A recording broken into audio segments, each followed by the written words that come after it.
Okay, so I wanted to talk today about, there's a video that was posted in my Discord. Again, if you haven't joined my Discord, make sure you go do that. There will be a link in the description. There's over 5,000 people in there now. But I wanted to kind of watch this video and see what I thought. The title of it really kind of piqued my interest. I haven't watched any of this, but the title of the video is Therapist on Weight Loss Journey Reacts to Body Positivity Community, and then they say what happened. So I'm really kind of curious. I've never watched any of this lady's videos, but her name, here, I'll show you guys. Her name is Laura Lynn, and again, I've never seen this video at all, and so I'm kind of curious to see what she has to say as a therapist. Kind of seeing what the body positivity community is all about. So let's see. And guess what? I still love myself. Do they sell that at Walmart?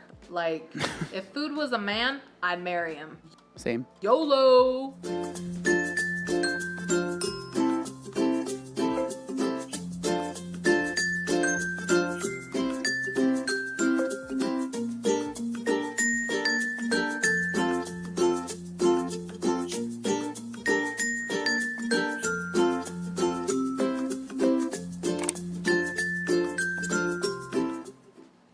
Gotta love that non-copyright YouTube music, baby. Whew. Get you dancing. So, I was scrolling down my Instagram feed today That's where you made the first mistake right there. and just felt like I had some things to say. And I know that I'm probably gonna piss some people off, but that's what I do best. Same. I mean, I'm not a therapist, but same. Just ask my therapy clients. Okay, are we ready to get canceled? Let's do this. Why can't I support the body positivity community? At least the 2020 version. Well, pull up a seat and let's sip some tea. Dang, that is a big freaking cup. Dang, girl. And by tea, I mean water. Because I hate tea without sweetener. And we ain't breaking our fast up in here. No, ma'am. Aren't these owl mugs so cute, though? Oh, my goodness. I got them at Costco a couple years ago, and I love them. Yeah. Drinking water out of a teacup makes it taste worse. Or is that just me? So let me start with a disclaimer. I 1000% support the idea of body positivity, in theory. For example, Same. do I believe that fat phobia exists? Yes, but not to the extent that some people do. For instance, my mother sitting me down to have a heart-to-heart with me over my health and my weight because she doesn't want to be the one to bury me, in my humble opinion, is not fat phobic. Nor are chairs in theaters or planes or restaurants not fitting my 60-inch hips. I hope that I'm exaggerating that number, but who knows? Do I believe? Oh, man. So, I mean, this seems very reminiscent of things I've said in the past. Like, everything she said so far, I 100% agree with, right? Like, I think that fat phobia does exist to a certain extent, 1000%, especially if we look into the medical field and like getting legit treatment for being an obese person or someone that is overweight. Like, it is harder to get the same treatment. And I do think that that's a problem. But then when we go and say this seat is fat phobic or like stuff like that, or this thing is fat phobic because it doesn't fit me, or like the people that make plastic chairs are fat phobic because I've broken I've broken a lot of them. I think that that's where it doesn't hit for me, at least. Believe that societal beauty standards and lack of body diversity in entertainment can be toxic for anyone, not just for obese people,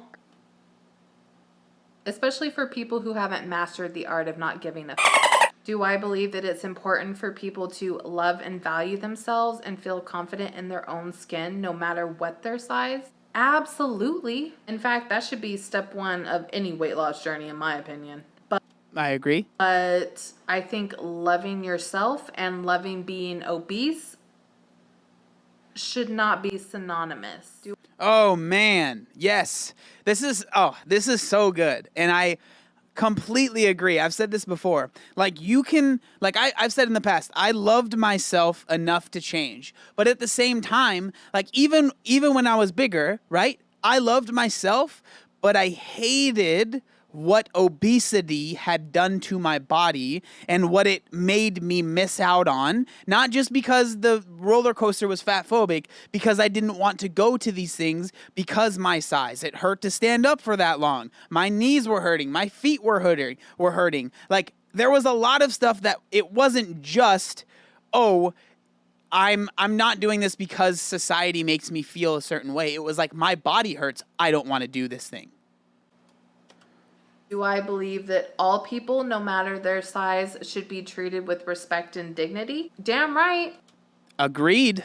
Do I believe that every person has the right to choose their size and not be shamed or bullied because of their body? Yes, ma'am. Agreed. Do I believe the diet and fitness culture can be toxic? The people in programs who are promoting unhealthy or crash diets, or the idea that you have to be a size 2 or 6 to 8% body fat in order to be considered healthy? Yeah. But I don't. Dude, this is weird. I don't know if she's like heard me talk before, but this is like I have just as big, and I hope you guys that have watched my videos have seen this, but like I have just as big of a problem with the people that claim obesity is healthy in any capacity, no matter what, right? Your health at every size, versus I have just as big of a problem of people that say you need to be super shredded and like are selling all of these BS diets and pills and shakes and wraps. I have just as big of a problem with both of them. Like, I don't like any of that. I want truth. That's what I care about. Truth. And both of those things, I believe, are not true. So that's why I talk about them. I feel like the diet and fitness culture as a whole is toxic, because the fact is that if you want to lose weight and you want to get healthy, you're going to have to watch your diet or nutrition, and you're going to have to exercise. That's just part of the package. I believe that I agree with that as well. Wow, she's doing a great job. some doctors brush aside legitimate health concerns and go straight for the weight loss solution. Unfortunately, I've experienced that. Do I believe an obese person posting body positive pictures on Instagram is not glorifying obesity, so long as they are not actively and blatantly promoting obesity and unhealthy lifestyle habits? Of course. If someone's just posting a pretty picture of themselves and saying they feel beautiful, what's the problem? Oh, so true, man. Like, one thing that I cannot stand when people will go to someone that is maybe overweight, maybe they're obese, whatever, and they post a picture of them in a bikini, or it's just a normal picture, and someone will come at them and say something about this isn't healthy, blah, blah, blah. It's like, dude, why do you feel the need to comment on this person's body, especially when they're not even saying like my size is healthy or my size is best? Like, they're literally just living their life. And I don't think that it is necessary to go and comment. Like, I just don't see the point in that. Now, if they're posting a pretty picture of themselves and including a caption like, obesity doesn't lead to health problems, eat all the fried chicken and donuts you want because it makes you happy. Working out and eating healthy is the opposite of body positivity because it means you don't accept yourself for who you are. A skinny person ordering a salad in front of you is fat phobic. Yeah, I've read that one before. Well, that I have a problem with. Now that's... Yep. I mean, I feel like I'm going to keep on agreeing with everything she's saying, but everything she said so far, I 100% stand behind for sure. Out of the way, let's talk about why I can't support the body positivity community as a whole in 2020. And here it is, summed up in one sentence. Body positivity, for whatever reason, has now become synonymous with fat acceptance. On the rare occasion I get on Instagram, I have been shocked, appalled, startled, amazed, astounded, dismayed, stupefied. Okay, that's enough, Laura. They get it. You are not a walking thesaurus. Ooh, maybe that's what I should be for Halloween. Anyways, the amount of posts I have seen from popular body positivity influencers that talk about how it is perfectly okay to eat whatever you want and however much you want, and that being obese isn't a risk to your health and well-being is terrifying. I'm sorry, but decades of research says they're wrong. The fact is, millions upon millions of people die every single year due to complications and health concerns brought on by obesity. I'm going to speed this up just a tad. Just a tad. I'm sorry, but it's a little slow. Numbers don't lie. Obesity kills. End of story. Even if health concerns aren't present right now, there's a 99.99% chance that they will be in the future. Can someone please? That's such a good point. Like,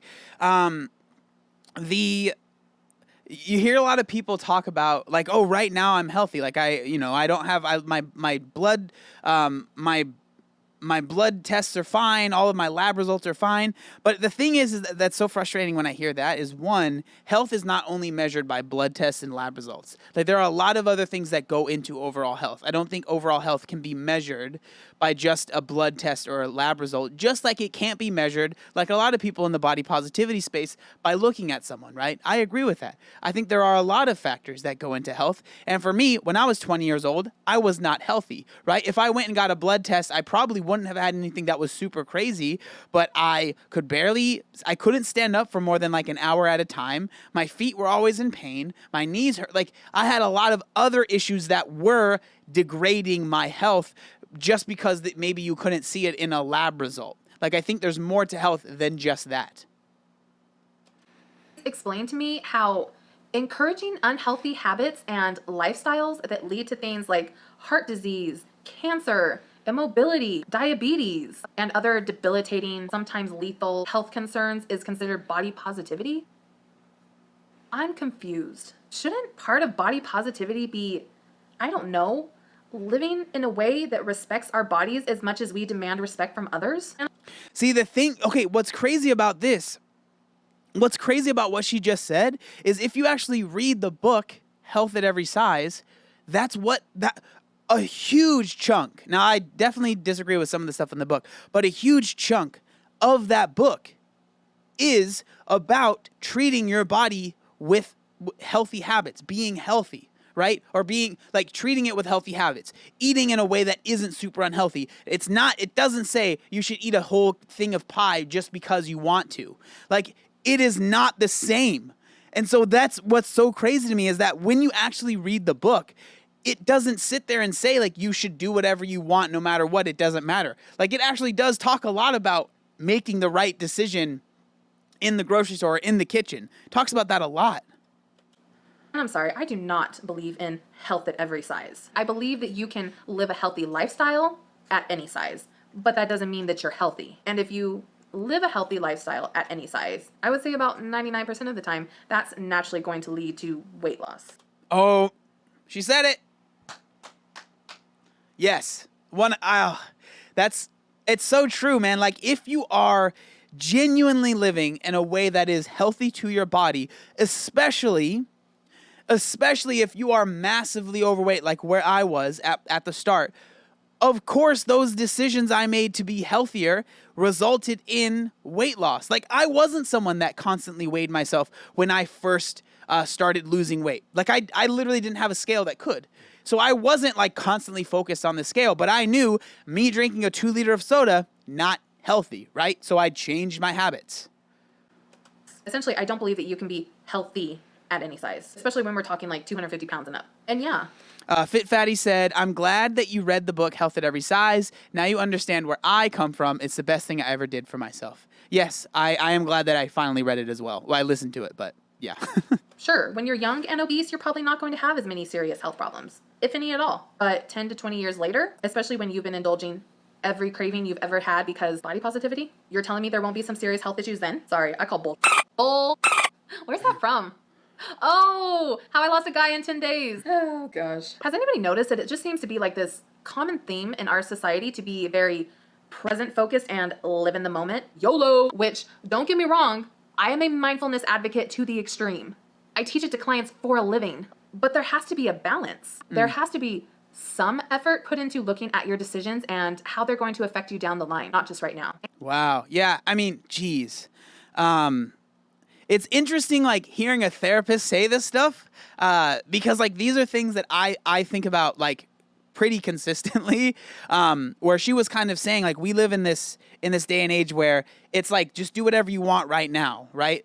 Like, make any decision you want right now. And I think that while that does have good aspects to it, there is also a dangerous aspect to it as well. Because, like, the choices you make right now, you will have to pay the Pied Piper in a few years. Like, that's just how it happens, right? And so I think it's important to make decisions for the now and try and live in the now, but also understand that these decisions you make in the now will affect your life in the future as well.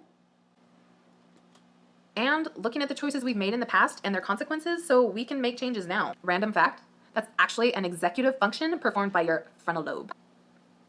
I have like 5 flies that just keep like flying around me for no freaking reason. That's what I get for opening up my door. I'm not doing any burpees. You can't make me.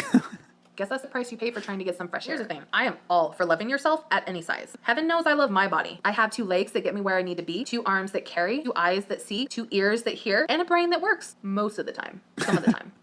On rare occasions, I'm very blessed to have a body that gets me where I need to go and lets me enjoy the small pleasures in life. And I could care less if the random person passing by me in the pasta aisle at Walmart thinks I'm pretty or not. But I feel like there's this idea that you can't love your body and want to get healthy and lose weight at the same time.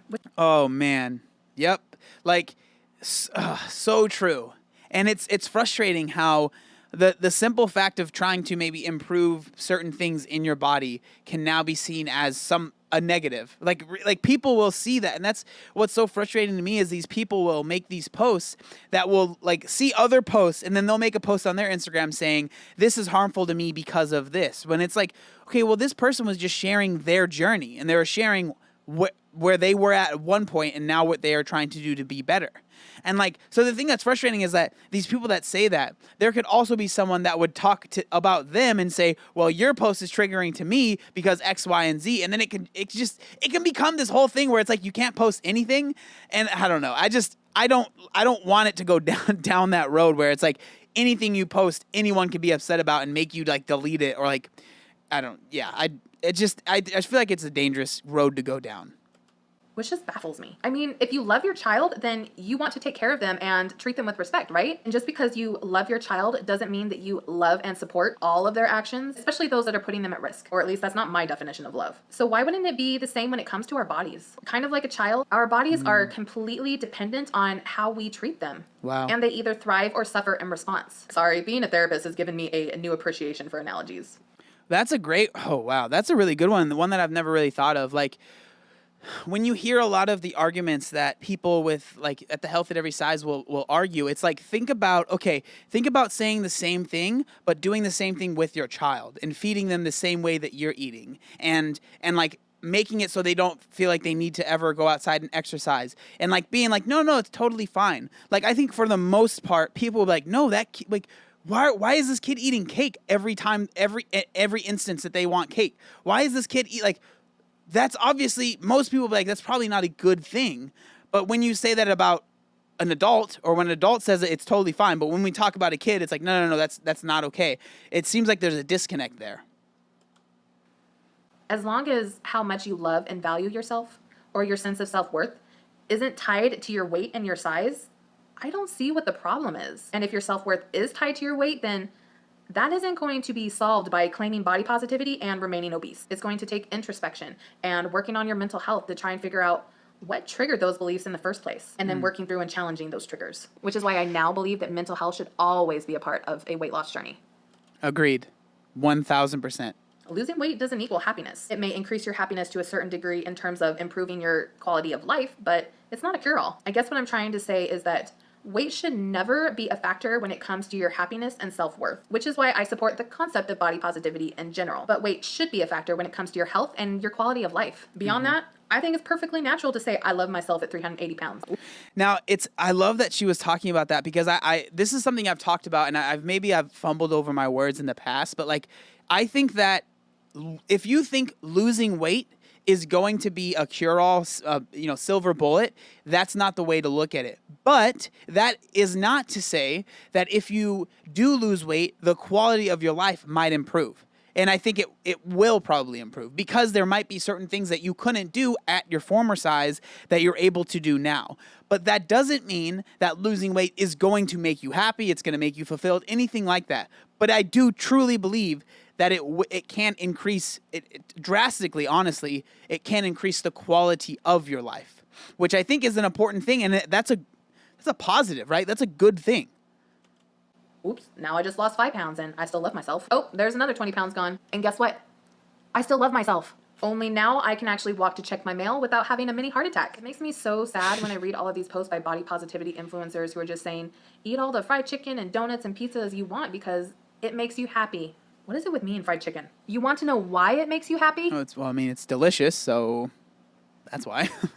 Because it releases endorphins that makes you feel good, which is why emotional eating is so common and why it's such a damn hard coping skill to break. Mm-hmm. Totally not talking from experience. Liar. Unfortunately, not everything that releases endorphins and other feel-good chemicals are good for you. I know that's a hard one to wrap our brains around, but science is science. Think alcohol, drugs, smoking, anything like that. But things like exercise, being in nature, spending time with loved ones, and eating healthy foods like fruits, nuts, protein, and an occasional piece of dark chocolate not only release the same endorphins, but they're actually healthy for you. So what I'm trying to say is food should not be your primary source of happiness. And yes, I am fully aware of sitting here in my almost 400-pound body with a history of binging makes me a tad hypocritical, but I never once tried to convince myself that what I was doing was healthy. Oh my gosh, dude. Whew. Like, this is so, everything that she is saying is, I personally believe is super true. Honestly, it sounds like it's like me saying it.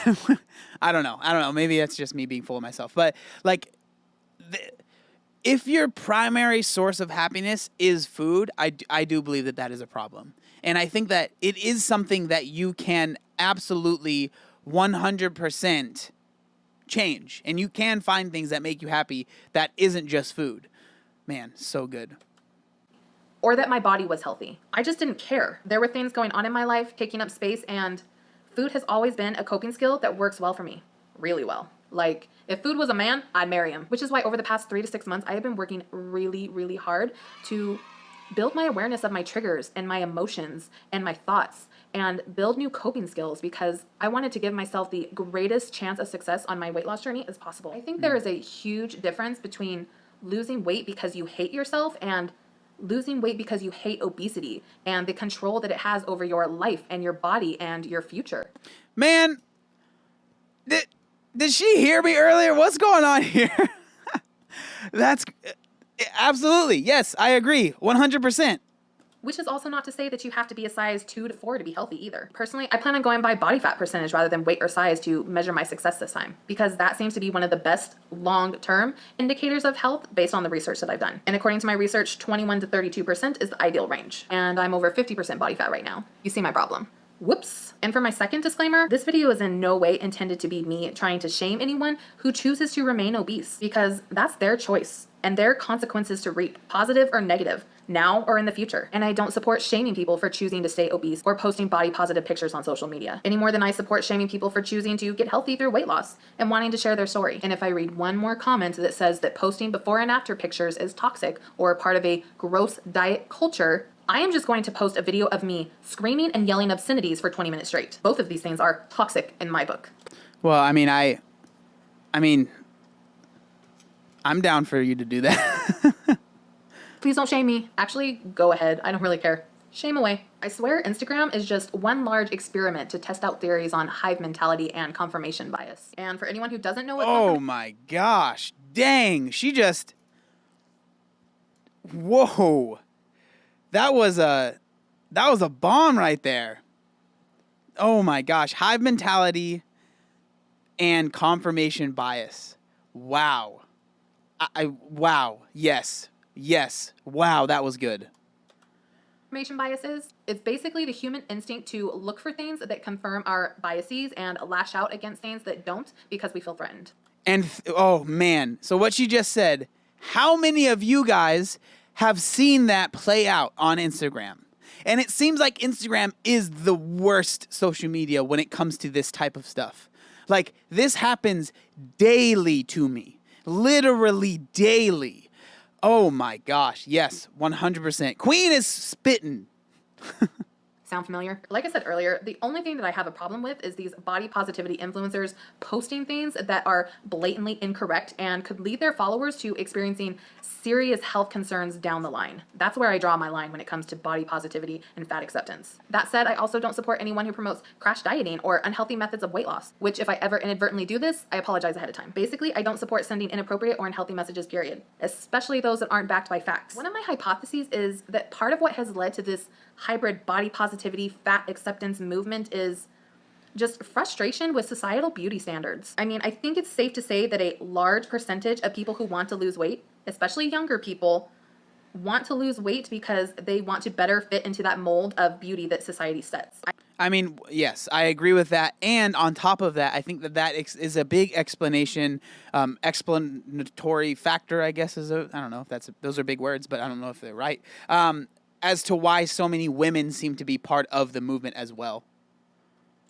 i.e. feel more attractive or hotter. And no shame here, been there, done that 1,000 times over. Wrote the book, had the t-shirt, and for a few rare people, that is motivation enough to lose the weight and maintain the weight loss. But for most people, it's not, which just leads to issues like yo-yo dieting, anxiety, depression, and just an overall negative mindset about what we can and cannot achieve in terms of weight loss and attractiveness. So it's no wonder to me that people are fed up with the diet and fitness industries. I can't blame them. This is why I believe it is crucial to know your reasons for why you want to lose weight. And sure, feeling sexier and more attractive and being able to wear cuter clothes can absolutely be a reason. But I personally believe that the bulk of our reasons should be centered around improving our quality of life, because I don't believe anyone actually enjoys struggling to get up off the couch or having to take breaks every 2 minutes when you're cleaning or getting breathless after walking up 5 stairs, no matter what they say on Instagram. Which is why asking yourself, what will I be able to do differently once I've lost the weight, is so important. Oh, I like that. I like that a lot. What will I be able to do differently after I've lost the weight? Just think about that. That's good. My life improve? What will I be able to do then that I struggle to do now? What kind of things will I be able to enjoy more? Because it's those things that are going to keep you motivated. And from a mental health perspective, because therapist, it's important to recognize that poor quality of life directly affects our mental health. And I think you can only convince yourself for so long that you don't care about being able to tie your shoes without getting breathless, or chase your kids around the backyard for more than 2 minutes, or just go on a hike without pain. Sooner or later, the things that you can't do or can't do the way you would like are going to catch up with you. And also, the hypocrisy in the body positivity community is just getting out of control. The assertion that body positivity is only meant for overweight or obese women is beyond ridiculous. First off, I can't count the number of teen and young adult males that I have worked with that have their own severe self-esteem issues when it comes to their bodies. Man,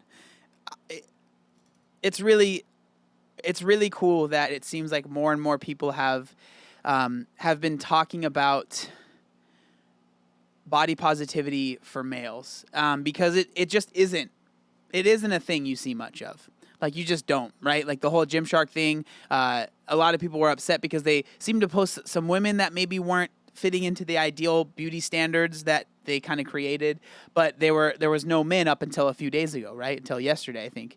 And so, like that, it just, I'm really glad that more people are talking about it, because I do think that it's important, and I do think it affects a lot more men than people realize. Not to mention that I have all brothers, so I have seen those issues up close and personal. Men may not face the same issues as women or be judged quite as harshly when it comes to their bodies, but to say that they don't face their own pressures to look a certain way or have a certain type of body is, to me, just naive and ignorant. And maybe it's just me, but some of the most cruel and ruthless body shaming that I have ever witnessed has been female on male. In fact, I remember a group of girls telling a guy in my choir class when I was in high school that they wanted to have sex with him just so they could experience being squashed to death.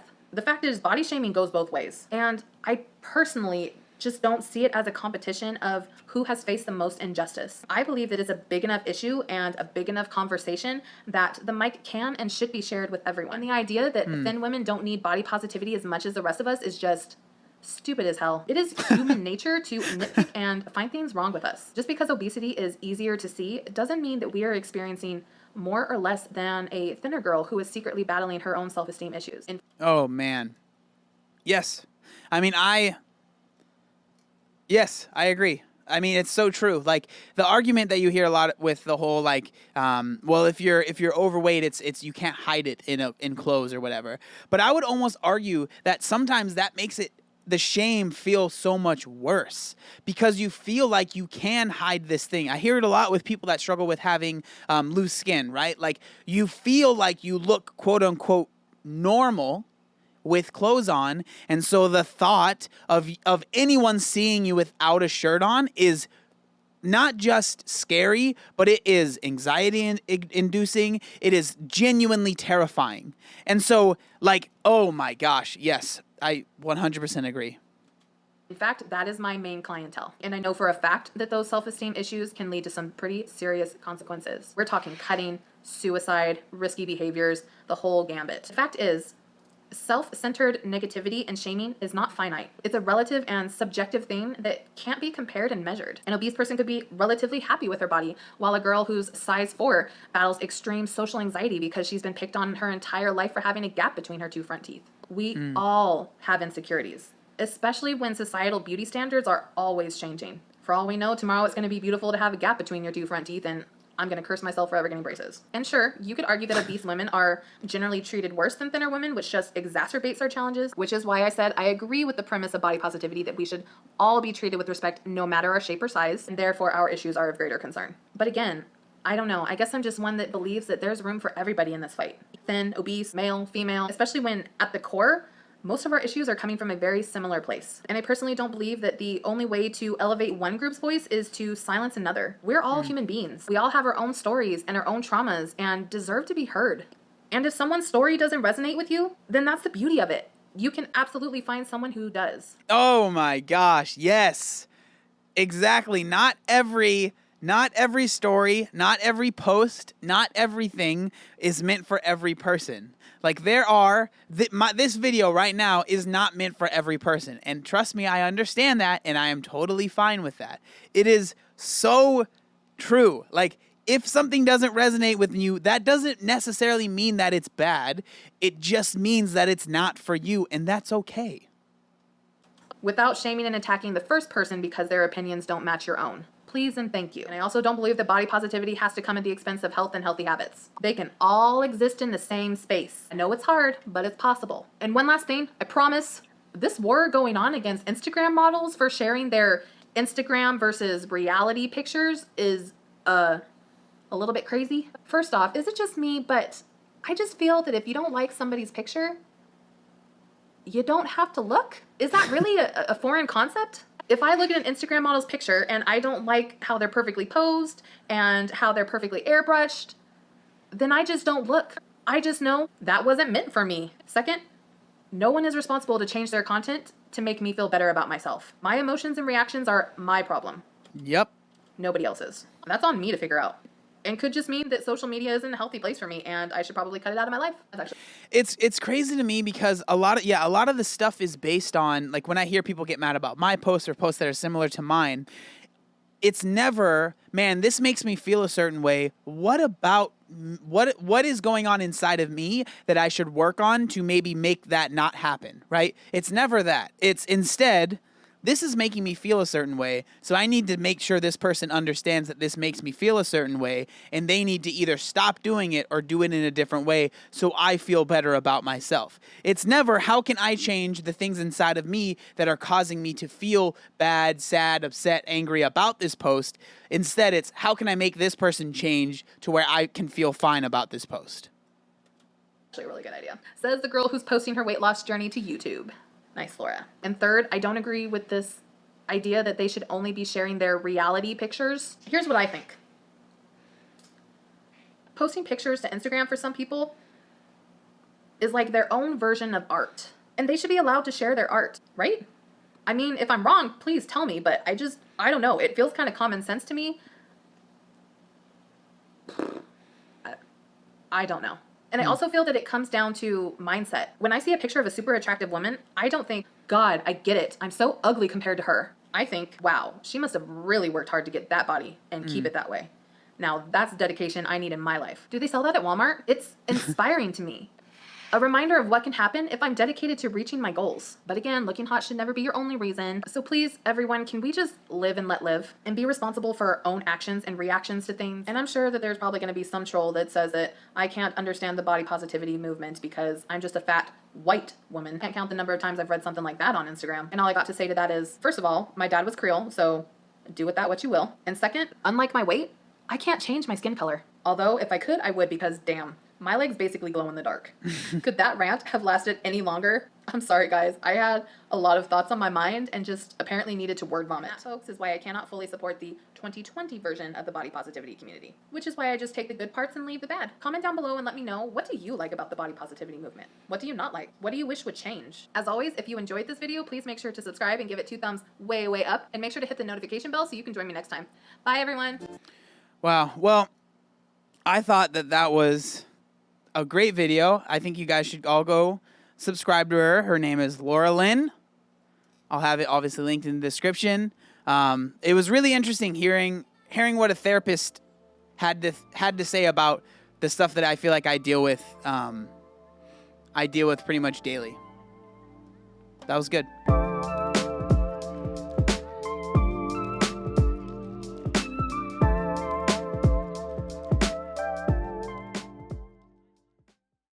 Obey the warning signs, and when there are flashing lights or wigwags, don't attempt to cross until they come to a complete stop.